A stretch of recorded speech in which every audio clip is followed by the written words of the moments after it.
Hi, I'm Amy Porterfield, and today I have a very special treat. I'm here with my good friend and mentor, Mike Stelzner of Social Media Examiner. Hi, Mike. Hey, Amy.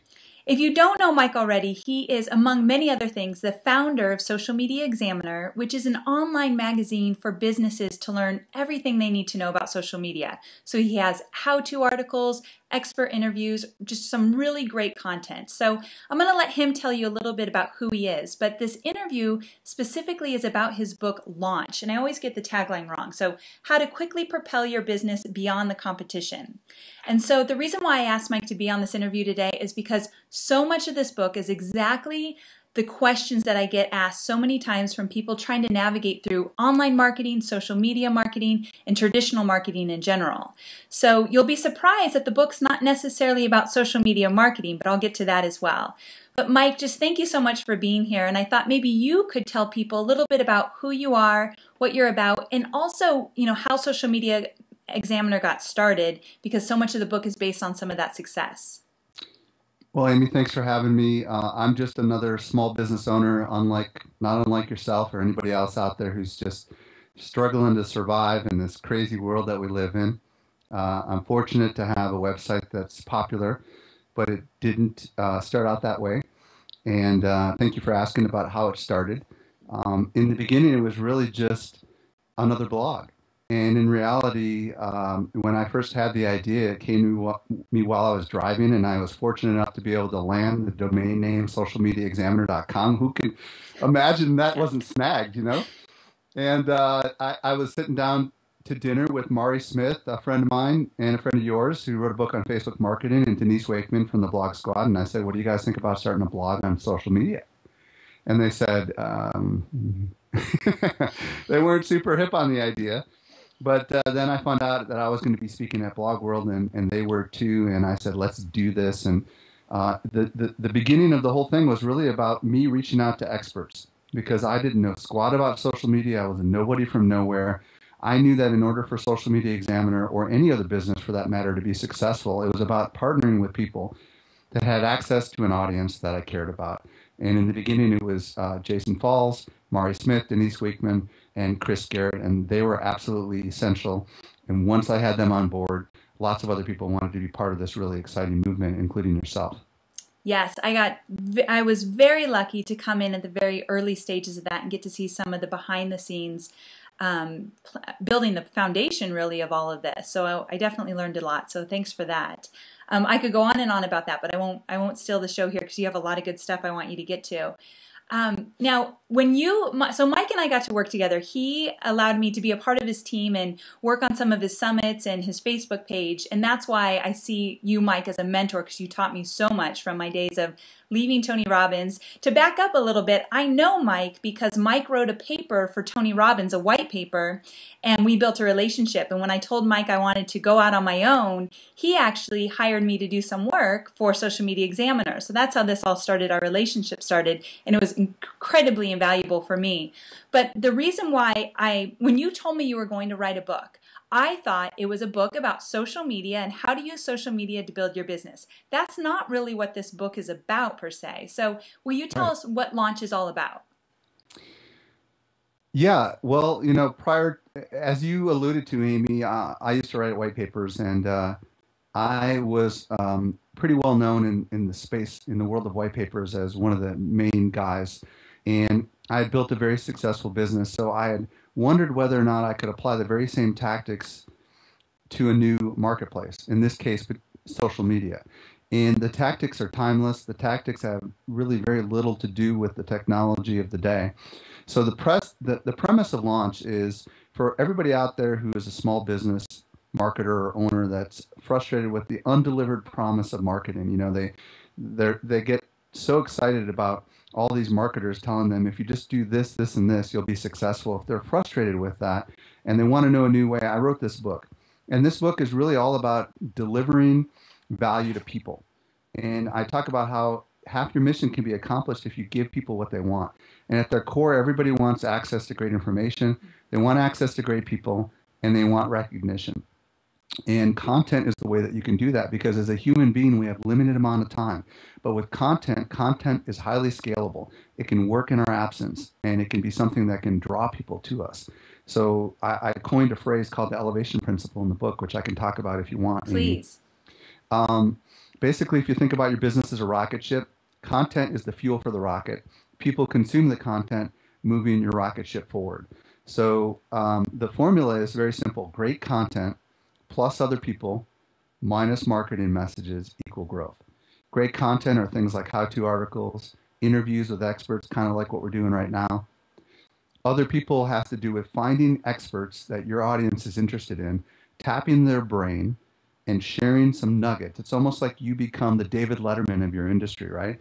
When somebody has a new book, a movie out, David Letterman will get them on and they'll talk about the movie for 2 seconds, but then they'll talk about all the other juicy stuff that David wants to talk about. Become the David Letterman of your industry. Tap into these experts when they've got products or services or when they're at events. That's the other people component because some of these other people are going to become strategic partners down the road. And it's all about developing relationships. And the last thing is about caging your marketing messages. Everybody hates to be sold. And in reality, most of us don't trust businesses anymore. So why not just put the marketing messages away? When you do that, your content will be received as a gift instead of as a lure designed to get you to do something. So that's one of my favorite parts about your book. You're talking about caging the marketing messages. And I saw it firsthand. I remember how many times you would tell me in the beginning, we're not marketing, we're not marketing. I think I read in your book, you waited till you had, 10,000 subscribers before you did any marketing. That's correct. Yeah, and I can attest to that. I remember there was no marketing whatsoever, and I know that's why your list grew so quickly. What is your subscriber list to at now? 87,000 email subscribers. And how long? 20 months. 20 months. I mean, you just never hear about that. And these are people that continually open emails from you daily, right? Yeah, we get about 300 to 400 new subscribers every day. Wow. And we get about 10 to 20 people unsubscribing. So we get a daily open rate of 25 to 30%, and we email people 6 days a week. 6 days a week. See, this is some good stuff. And here's the deal, though. Where people get stuck a little is you talk about this commercial-free content and caging the marketing. And what I get a lot is people say, well, then how am I going to make money if I do that? Can you talk a little bit about that? It's a wonderful question. Any small business wants to go for the sale because they need revenue coming in. Yes. It's like, have you seen Braveheart? You know, William Wallace, which is played by Mel Gibson, is got a little army, and up against him is this massive army. They're rushing towards him. They've all got these spears, and he goes, hold, hold, hold, hold. And then he goes, now. And then they annihilate. So when you're small, you need to restrain yourself from the natural inclination to want to just start selling. Because why? Because people don't like it when you sell. So with Social Media Examiner, we knew that we needed to have momentum in order to begin to sell, because when you do start to market and sell, it's like friction for your rocket ship. It's like those flaps when you're on an airplane that come up and slow down as you start to land. Because the moment you start turning on those marketing engines, and we all need to do it, but the moment that you do that is the moment you're going to lose subscribers. So what you need to do is have a fine balance between knowing when to market and knowing when not to market. So back to your question, how do you make money? You use the back channel. Our email channel is the way that we make money. When people come to Social Media Examiner and they don't see any ads at all, they, first of all, want to share the content, which brings in more traffic to us and increases our email subscriber rate. And then in those daily email blasts, we have like a 70-word description of the daily posts. And then below there is usually a sponsored ad of some kind or an advertisement for one of our own events. That is the way that we make money. People are willing to pay a lot more money to get something delivered to an inbox than they are to have a display on a site. So it's a total win-win, because when people receive your content, they don't see the commercials, they love it, they share it. Some of bringing more people to you, growing your list, and then as they keep getting fed at your trough daily as you email them your great free content that's commercial-free, there'll be some ads in there. And those ads, by the way, need to be not looking like regular ads. So we only accept ads that are to free stuff, like a free webinar or a free ebook. So it doesn't even look like or smell like an ad. So at the end of the day, that's how we were able to generate $1.7 million in our first 12 months, is by following that model. It's pretty incredible. Now, you said something that made me think. You were talking about this and this is what I was going to ask you. In the book, I was reading about, you were talking about someone that maybe is a coach and they need to sell, but you were talking about cycles of selling. Will you talk a little bit more about that? I know you do cycles with your summits, but then not everybody does summits. So, right. Okay, so here's the deal. Chances are pretty good that your company is always coming out with new stuff. In my case, my company's product is an event, and we do 3 of them a year. In your case, you probably have ebooks or training or whatever, and every business is obviously different. If you can, the cycles, basically what I mean is with Social Media Examiner, we only advertise at most 50% of the time. So when we do advertising, it's very, very carefully timed. And you've been part of this, Amy. So for example, when we are ready to sell something, we'll take the great free content that we've created and we'll create a slight variation of that content. So for example, we might have done a webinar, like for example, 9 businesses that are doing something great with blogs. We'll take a portion of that webinar, create a great blog post out of it, and at the end, put a little blurb for whatever it is that we're selling. That's the traditional way of kind of using content to market. And I think there's a time and a place for that. But if all of your content is used that way, then what you're going to do is you're going to repel people. They're going to see your content for what it is, which is just a lure to get people to do something. So what I talk about in the book is it's completely okay to use content as a tool to get someone to sign up for something or to opt in or to generate leads.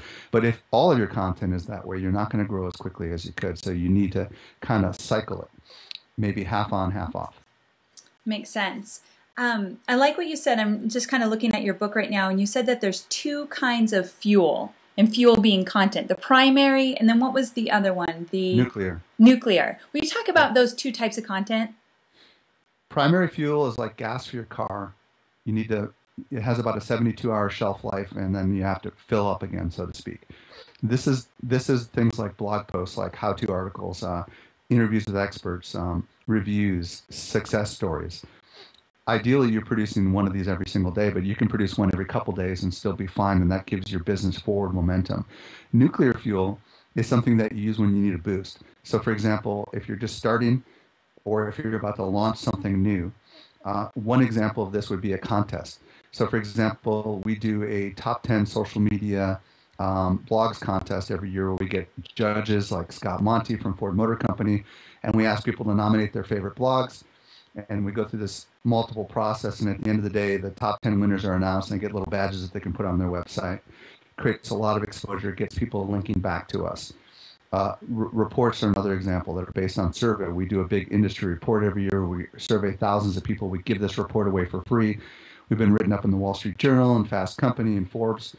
And that kind of stuff creates lots of buzz. But nuclear fuel is much harder to work with. It's a lot of effort.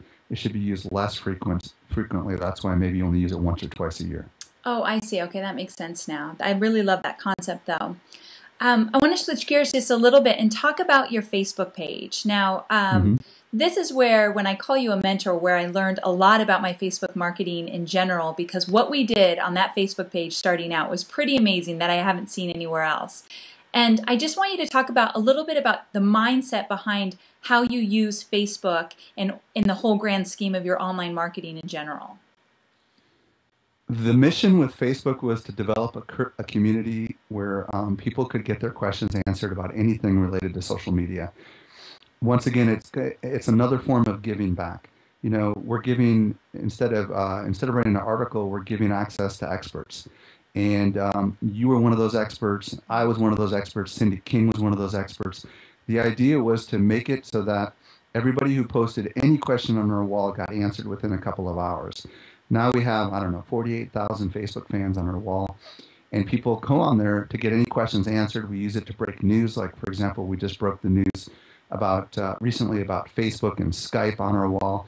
It's just a place where people can come and they can learn and they can interact with other people. And that was really the mission. And it's been absolutely instrumental for us because we've developed this really thriving community on Facebook that is happy to help spread the word when our articles come out, is happy to help when we need ideas. And it's become this really exciting, community that we can just tap whenever we want to. And I love it. Thank you for being part of that. Oh, it was so exciting. It's one of my very favorite case studies to talk about how fast that page grew. And you also did something interesting that I don't see other people do as much, is you would use Facebook to promote your summits, but Right. in kind of a little bit different way than just push an event. Talk about how you use Facebook for your summits. Well, obviously we set up an event page, and whenever anybody purchased tickets to our events, we encourage them to go on the event page and write on our wall, our event wall. So the event page kind of became a place, Yeah. almost like a Twitter stream, where people could post their thoughts, connect with people.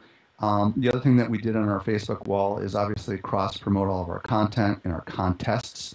So, for example, we would have a contest where we would be giving away free tickets to the summit, and we would point to, and by the way, we did it in such a way that was legal because we pointed to a blog post, where people could go and learn more about it.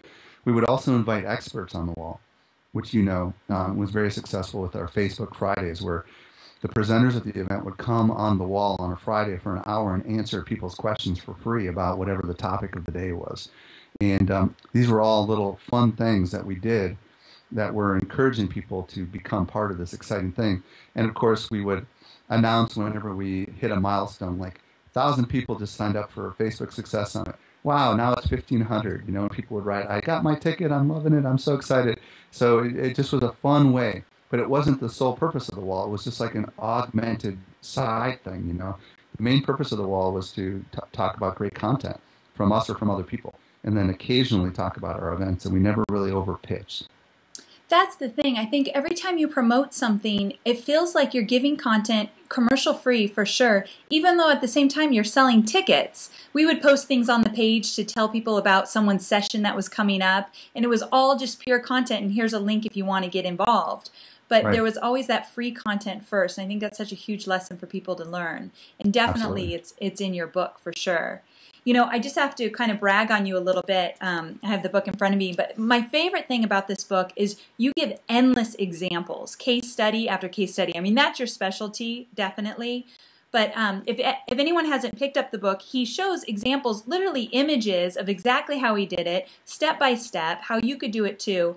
And I think it's definitely a how-to guide as much as the principles and the strategy behind everything you did. Absolutely. So, and you're in the book. I know, I couldn't believe it. I was so excited that there's just a little piece in there of a blog post I wrote and a part I played in the one of the summits. So that was really fun. And Mike, I just could gush and gush about how amazing I think you are and how fantastic this book is. Before this interview, I did some research, of course, and people are talking about this book everywhere. And it's really getting some great, momentum for sure. But can you tell people where they can go to learn more about the book? Yeah, absolutely. Thank you, by the way. Thank you for your kind words. I appreciate you and the part you played in this, and thank you. ElevationPrinciple.com is a place where you can go and immediately get a free chapter of the book. No registration required. It's the first chapter. You can read it. You can decide if the principles that are in the book are something that are of value to you, and that's the best place to go. Perfect. Well, it's a great page full of a lot of information. What you set up. Another thing that's great about Mike is check out how he set up the whole platform for your book. You really went above and beyond, and that's just a lesson in itself, how to promote a book online. So that's just another side thing. But again, Mike, thank you so much for being a part of this interview. I think our readers, our viewers will learn so much from it, and definitely encourage everyone to pick up the book. So thanks again. Thank you very much, Amy.